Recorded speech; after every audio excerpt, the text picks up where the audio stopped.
Hello everyone, कैसे हैं आप सब। Welcome to the next video. इससे पहले हम लेसन 5th जो कवर कर चुके हैं, इस वीडियो में लेसन 6 कवर करेंगे। इसका जो इम्पोर्टेंट टॉपिक होगा इमोशन। वैसे मेरा मूड है नहीं वीडियो बनाने का, लेकिन फिर भी हम देखते हैं, ट्राई करते हैं कोशिश कि वीडियो बनती है नहीं। तो चलिए समझते हैं क्या होता है इमोशन। इमोशन को समझने के लिए ना मैं सबसे पहले आपको एग्जाम्पल भी लेके चलता हूँ। क्या एग्जाम्पल लेंगे? मान लीजिए आपकी सिस्टर की शादी है। मुझे ये एग्जांपल अच्छा लगता है, देखिए, ठीक है। और मुझे उम्मीद भी है कि आप इससे ना समझ पाएंगे कि इमोशन एक्चुअली में होता क्या है, ठीक है। आपकी सिस्टर की शादी है और उसके जो विदाई का टाइम आ गया है ना। अब विदाई के टाइम क्या होता है कि बैकग्राउंड में गाना चलता होता है कि बाबुल की दुआएं लेती जा, जहाँ तुझको सुखी संसार मिले। या फिर आजकल चलता है जो आलिया भट्ट वाली राजी मूवी का गाना है ना, जो बाबुल ये तेरे गलियां, इस तरह का गाना है कुछ। तो बैकग्राउंड में वो म्यूजिक चल रहा होता है, तो उसमें जो लड़की के फादर हैं वो भी इमोशनल हो जाते हैं। मदर तो इमोशनल होती ही होती है और लड़की भी रोने लग जाती है ना। तो इमोशंस का वहाँ पे क्या खेल है भाई, क्या फंडा है? भाई बहन सभी रोने लग जाते हैं कि यार मेरी बहन जा रही है, या फिर या मेरी बेटी जा रही है, या मेरी बेटी बिटिया जा रही है, जो भी आप कहना चाहें। तो इमोशन का वहाँ फंडा क्या है, क्या होता है इमोशन? मैंने एग्जांपल दिया तो आप सभी आपस में क्या कहते हैं, यार मैं तो ना इमोशनल हो गया था थोड़ा सा, इस वजह से थोड़ा ना हम ऐसे एक्सप्रेशन शो करते हैं, है ना। तो इमोशन क्या है, यही समझना है आज के लेसन में। एक कॉम्प्लेक्स साइकोलॉजिकल रिस्पॉन्स। क्या है ये साइकोलॉजिकल रिस्पॉन्स? किसके रिगार्डिंग आप रिस्पॉन्स करें? ये हमारे एनवायरनमेंट में जो इवेंट है, एक पर्टिकुलर स्टिमुलस है जो आपको हिंडर करती है और साइकोलॉजिकल रिस्पॉन्स देने के लिए मजबूर करती है, वो है इमोशन। होपफुली आप समझ गए होंगे क्या होता है यहाँ पर कि आपकी सिस्टर जा रही है, ठीक है, शादी की विदाई हो रही है, बैकग्राउंड में म्यूजिक चल रहा है और आपको लग रहा है कि यार आज तो यार मेरी बहन चली गई, इतने दिनों से हम इस दिन का इंतजार कर रहे थे और आज मैं रो रहा हूँ। इमोशनल इंटेलिजेंस नहीं, इमोशनल होना जाना, है ना। ऐसा हमने सुना है ना, अक्सर हमारी डेली लाइफ में ये सेंटेंस सुना होगा।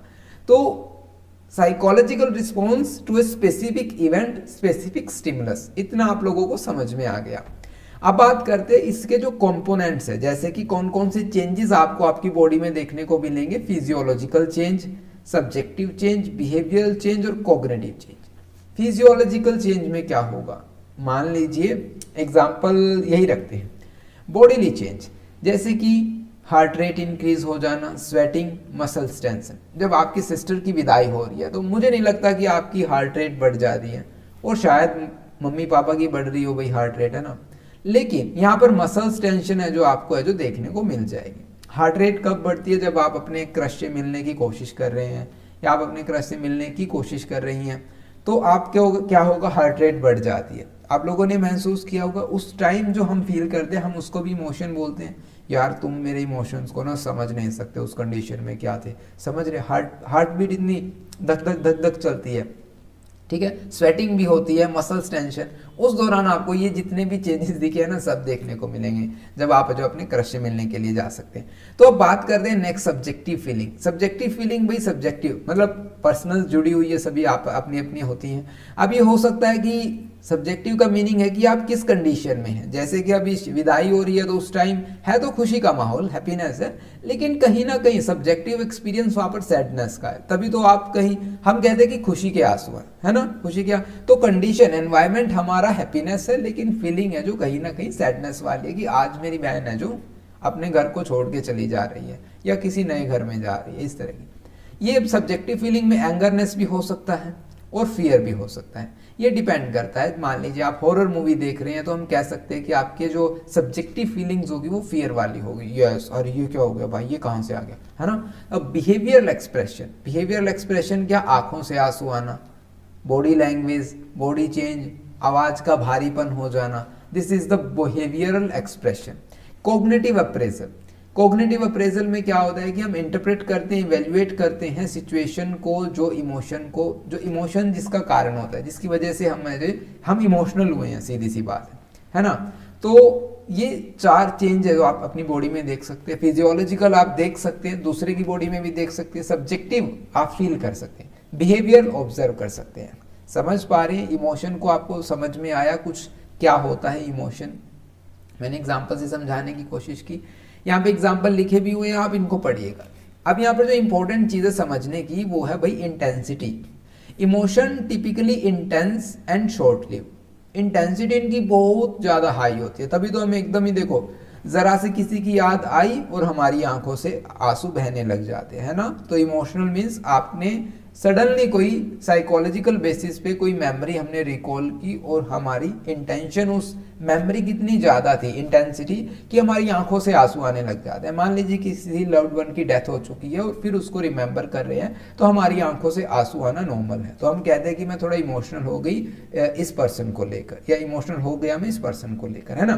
तो इंटेंसिटी हाई होती है लेकिन शॉर्ट लिव, थोड़े टाइम के लिए होती है, उसके बाद हम चुप हो जाते हैं, है ना। तो इंटेंसिटी समझ में आ गया। Causes, emotional are usually triggered by specific event. एक स्पेसिफिक इवेंट, जैसे कि मैंने अभी बताया किसी लव्ड वन की डेथ हो जाना, या फिर कोई स्टिमुली, या फिर इवेंट में आप हो सकता है कि आपको बार बार अपनी सिस्टर की याद आ रही हो, है ना। तो आप कह सकते हैं कि इंटेंसिटी और कोज समझ गए आप यहाँ से इमोशन को। अब आप इमोशन को ना अदर पर्सपेक्टिव में भी कनेक्ट करके समझ सकते हैं। If you want to ask some kind of questions then you can comment in the comment section, okay. अगर आपको लगता है कि आप इस पर्सपेक्टिव में हमसे इमोशन से रिलेटेड पूछना चाहते हैं तो आप कमेंट सेक्शन में पूछिएगा, we will happy to give you answer, okay. So mood की बात करते हैं। अभी मैंने कहा यार मेरा मूड खराब है, मेरा ना मन नहीं है वीडियो बनाने का, ठीक है। तो ये मूड क्या है ये भी तो हमें समझना होगा ना, है ना। तो a general feeling state that is less intense, more enduring than an emotion. It is a background feeling that colors your overall perception of thing. अभी मैंने कहा यार मूड खराब है तो शायद मैं सारा दिन काम ना करूँ आज, है ना। तो मूड को लेस इंटेंस कंसिडर किया जाता है, लेस इंटेंस, और टाइम इसका ड्यूरेशन ज़्यादा होती है, लंबे समय तक रह जाता है। आप लोगों ने कई बार देखा होगा तो मुझसे बात ना करो मेरा मूड खराब है, ठीक है। वो 2-3 दिन तक है जो हम बात नहीं करते आपस में, क्योंकि हमारा मूड खराब होता है। ऐसा क्यों? क्योंकि वो मूड की जो इंटेंसिटी है वो वीक होती है लेकिन टाइम ड्यूरेशन इसका ज़्यादा होता है, बैकग्राउंड फीलिंग क्रिएट कर देता है ये, ठीक है। या मेरा मूड अच्छा है, आज मैं ऊपर आसमान नीचे वाली बात है, तो मूड अच्छा है मेरा, ठीक है। एग्जाम्पल की बात करते हैं, generally happy through out the day. और आपको ना मूड वाली एग्जाम्पल आप देने के लिए ना मैं आपको समझाता हूँ एडोलेसेंस में क्या होता है। 16 से कंसिडर कीजिए, 16 की एज टू 20 की एज तक। आप लोगों ने कभी ऑब्जर्व किया है, अपने आप के बिहेवियर को ऑब्जर्व करें, दूसरों को तो आप बाद में कीजिएगा। अपने आप को ऑब्जर्व कीजिए, जब आप 16 साल के थे और 18 या 20 के थे तो तब आप ना सुबह किसी मूड में थे, जब आप कॉलेज में जा रहे हैं तब किसी और मूड में, जैसे ही आप घर आ रहे हैं तब आपका मूड चेंज हो जाता है, समझ पा रहे। मूड स्विंग जिसे हम कहते हैं, हार्मोनल चेंजेस की वजह से उस एज में ज़्यादा होते हैं, ठीक है। तो काज की बात करते हैं, कोई पिन पॉइंट नहीं है जिसको हम बता सके कि यही एक रीज़न है जिसकी वजह से हमारा मूड खराब या बढ़िया हो जाता है। बस हम ये कह सकते हैं कि नंबर ऑफ फैक्टर से अफेक्ट करता है, जैसे कि sleep, stress, hormonal, overall wellbeing. अब स्लीप का भी आप लोगों ने ऑब्जर्व किया होगा, जब कई बार हमें सुबह कोई जल्दी उठा देता है, या हम रात को लेट तक हमने काम किया, सुबह हम जल्दी उठ जाते हैं, तो हम कहेंगे यार आज ना मूड खराब, आज मेरी नींद ही नहीं पूरी हुई, है ना। तो ये सभी क्या है, मूड की सिम्टम्स। तो अब बात करते हैं हम theory of positive emotion. Direct अगर क्वेश्चन बना इस लेसन से तो आपको इमोशन की डेफिनेशन मूड के बारे में पूछ सकते हैं कि आपका मूड कैसा है एग्जाम में, तो वो आपके ऊपर डिपेंड करता है कि आप कैसा मूड अपना डिफाइन करेंगे वहां पर। और नेक्स्ट क्वेश्चन बन सकता है theory of positive emotion. Positive emotion की थियरी है भाई broaden and build theory of positive emotion, ठीक है। अब इसकी ना टर्म से आप क्लियर करने की कोशिश कीजिए। 1998 में ये बारबरा फ्रेडरिक्सन ने दी थी, ठीक है। अब ये थियरी क्या कहती है? ये थियरी कहती है कि जो पॉजिटिव इमोशन है ना, उनका एक इंपॉर्टेंट रोल प्ले करती है, कहाँ पर? इंडिविजुअल के कॉग्निटिव बिहेवियर रेपिटोयर्स पे। समझ रहे हैं मैं क्या कहना चाहता हूँ? और मैं कुछ नहीं कहना चाहता यहाँ पे, जो कहना चाहती है थियरी कहना चाहती है, समझ रहे हैं। Broaden and build theory of positive emotion.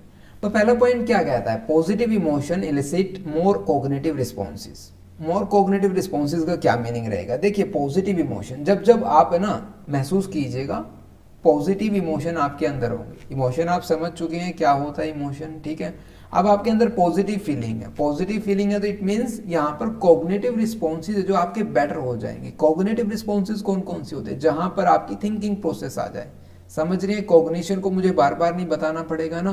Cognitive responses कौन से हो गए? जैसे कि न्यू आइडियाज, इंफॉर्मेशन प्रोसेस करना, एक्सपीरियंस करना किसी भी चीज़ को, क्रिएटिव थिंकिंग रखना, flexible in nature, willing to explore, ये सभी कॉग्निटिव रिस्पॉन्स है। जितने ज़्यादा पॉजिटिव इमोशंस उतने ही ज़्यादा हम क्रिएटिव इन नेचर है जो शो करेंगे। कॉग्निटिव रिस्पॉन्सेज में आपको ज़्यादा से ज़्यादा एक्सप्लोरेशन देखने को मिलेगा। ठीक है। सेकेंड पॉइंट कहता है कि broadening effect of positive emotion. Positive emotion का कहाँ पर आपको इफेक्ट देखने को मिलेगा? आपकी अटेंशन पर, थॉट्स पर, एक्शन पर। समझ पा रहे हैं? फॉर एग्जाम्पल, जैसे कि मान लीजिए आपको कोई प्रॉब्लम है, कोई भी एक प्रॉब्लम लगा लीजिए, आपकी लाइफ में चैलेंज आ रहा है करियर से रिलेटेड कि मैं अब क्या चूज करूं, मेडिकल, नॉन मेडिकल, कॉमर्स या आर्ट्स। तो भाई आप ना टोटली कंफ्यूज्ड है इस दौरान, क्योंकि आपको ये आप है यहाँ पर जो सेंटर में बनाया ना मैंने सर्कल, यहाँ पर आप है और ये सारा प्रॉब्लम स्पेस है। आप जहां भी देख रहे हैं हर जगह आपको प्रॉब्लम ही प्रॉब्लम दिखाई दे रही है। लेकिन जब आपके अंदर पॉजिटिव इमोशन होते हैं तब ये कंसीडर किया जाता है कि आप आउटसाइड द बॉक्स सोच सकते हैं। आपके अंदर कैपेबिलिटी आ जाती है सोचने की कि आप इस प्रॉब्लम स्पेस को यही रहने दें, आप यहाँ से निकले, यहाँ पर आप खड़े हों और फिर उस बॉक्स को देखें कि कैसे मुझे कुछ चेंज लेके आना चाहिए। We become more open to new ideas, perspective, encouraging creative and innovative solution to a particular problem. Understand? Explore new possibilities. तो आप नई नई possibilities find out करने की कोशिश करेंगे। समझ पा रहे हैं? Connect with others. आपकी social interaction वहां पर better होगी। ठीक है? नेक्स्ट आता है हमारे पास positive emotions help build resources. अब देखिए, अब आपने क्या देखा? आप न्यू पॉसिबिलिटीज को एक्सप्लोर कर रहे हैं, आउट ऑफ द बॉक्स सोचने की कैपेबिलिटी रखते हैं, कनेक्शंस आपके बेटर हो रहे हैं। तो यहाँ पर ओवरऑल क्या हो रहा है? ओवरऑल आपकी है जो क्या हो रही है कि रिसोर्सेज बिल्ड हो रहे हैं। ठीक है, क्या हो रहा है?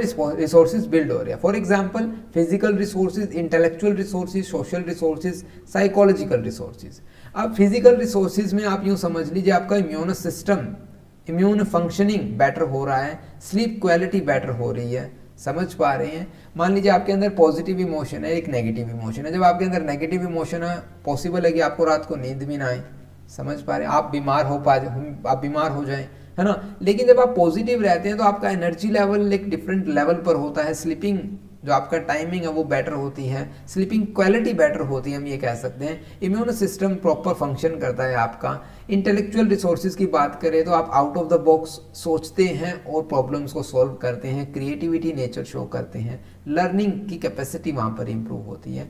सोशल रिसोर्सेज की बात करें, जैसे कि हमने यहाँ पर किया, हम कनेक्शंस दूसरों से बिल्ड करेंगे तो वहाँ पर हमारी रिलेशनशिप स्ट्रांग होगी, कम्युनिकेशन स्किल्स बेटर होंगी और सोशल सपोर्ट इंक्रीज होगा। साइकोलॉजिकल बेसिस पे क्या होगा? रेजिलियंस इंप्रूव होगा, coping mechanism, sense of wellbeing. Hopefully you understand. Next point पे चलते हैं। Positive emotion can undo the negative emotion. Undo का मीनिंग पता है आप सभी को? क्या होता है अंडू? आप सभी ने कभी माइक्रोसॉफ्ट ऑफिस चलाया है या कोई भी पेंट चलाया हो, जहां पर हम क्या करते हैं, मान लीजिए मैंने ये लगा दिया और अभी तो मैं इरेजर के साथ इसको इरेज कर देता हूं। अदरवाइज अगर आप ऑफिस वर्ड या किसी सॉफ्टवेयर में कर दे तो हम उसको अंडू कर देते हैं। मीन्स जो हमने मिस्टेक की है उसको वापस ठीक कर दो। तो positive emotion undo the negative emotion. अगर कहीं नेगेटिव इमोशन की वजह से कहीं मिस्टेक है, हमारी फीलिंग्स में डिस्टर्बेंस है, तो पॉजिटिव इमोशन क्या कर देंगे? उसको ठीक कर देंगे। समझ पा रहे हैं? रिप्लेस कर देंगे। ठीक है। When experiencing negative emotion like stress, anger, our thought and action become narrow, hindering our ability to cope up effectively. लेकिन अगर हम पॉजिटिव इमोशन को मान ले जाएं तो वो नेगेटिव इमोशन है जो चेंज हो जाएंगे, स्ट्रेस हमारा, एंजाइटी कम हो जाएगी, हैप्पीनेस, रिलैक्सनेस है जो आ जाएगी लाइफ में। समझ पा रहे हैं आप? नेक्स्ट पॉइंट क्या कहता है हमारे पास? Positive emotion and wellbeing. कैसे पॉजिटिव इमोशन और वेलबींग है जो कनेक्ट करते हैं, इंटर रिलेटेड है। अब आप ओवरऑल क्या देख रहे हैं कि हम पॉजिटिव साइकोलॉजी में क्या कर रहे हैं? सारा का सारा जो फोकस है हमारा वो कहाँ पर है? पॉजिटिव पे, है ना। और अल्टीमेट गोल कहाँ है हमारा? गोल है जो हमारा वो क्या है? वेलबींग। समझ पा रहे हैं? तो पॉजिटिव इमोशन कैसे इफेक्ट डालते हैं? फिजिकल रिसोर्सेज अभी हमने स्टडी किए, उनको हम ब्रीफली डिस्कस करेंगे अब। ठीक है। साइकोलॉजिकल रिसोर्सेज को डिस्कस किया था, उनको भी ब्रीफली, सोशल रिसोर्सेज उनको भी ब्रीफली। तो नॉट ए बिग डील, कर लीजिएगा आप इसको, है ना। फिजिकल रिसोर्सेज में क्या बताया मैंने? इम्यून फंक्शन प्रॉपरली वर्क करेगा, स्ट्रेस हार्मोन रिड्यूस हो जाएंगे, स्लीप क्वालिटी बेटर हो जाएगी, increase energy level, energy level आपका पीक लेवल पर होगा। पीक नहीं करेंगे तो एक परफॉर्मेंस आपको बेटर मिल जाएगी, इतना होगा, ठीक है। तो वेलबींगनेस कहाँ आप देख पा रहे हैं कैसे रिलेट कर रहे हैं एक दूसरे से। ये साइकोलॉजिकल रिसोर्सेज में आपको रेजिलियंस बिल्ड होगा, कोपिंग मैकेनिज्म को आप इंप्रूव कर पाएंगे, सेल्फ स्टीम कॉन्फिडेंस बिल्ड होगा, कोग्निटिव फ्लेक्सिबिलिटी वहां पर है जो आप इंप्रूव कर सकते हैं। सोशल रिसोर्सेज में क्या होगा, सोशल बॉन्ड्स बनेंगे, relationship, increase social support, communication, collaboration और सोशल कॉन्फ्लिक्ट है जो वो कम होगी। तो ये चेंजेस है जो पॉजिटिव इमोशंस के एक ह्यूमन बीइंग पे आते हैं और इनसे ही क्वेश्चन है जो बनने के चांसेस है कि पॉजिटिव इमोशन और वेलबींग कैसे इंटर रिलेट करते हैं। और आपको 3 सोर्सेज आपकी बुक में यही है, फिजिकल रिसोर्सेज, साइकोलॉजिकल रिसोर्सेज और सोशल रिसोर्सेज। तो इनको आप पढ़ेंगे, अभी मैंने ऊपर बताया सेम है, कोई आपको फर्क नहीं मिलेगा और या कोई आपको टफ लैंग्वेज नहीं देखने को मिलेगी। आप एक बार इसकी रीडिंग लेंगे आपको समझ में आ जाएगा। अब बात आती है कि मान लीजिए आपको नेगेटिव इमोशन बार बार क्या कर रहे हैं, परेशान कर रहे हैं, ठीक है। तो हम उनको कैसे मैनेज करें, कैसे हम इमोशंस को इफेक्टिवली मैनेज कर सकते हैं। कुछ कॉपिंग स्ट्रेटजी यहाँ पे बताई गई है, कुछ टेक्निक्स यहाँ पे बताई गई है, उनको डिस्कस करते हैं।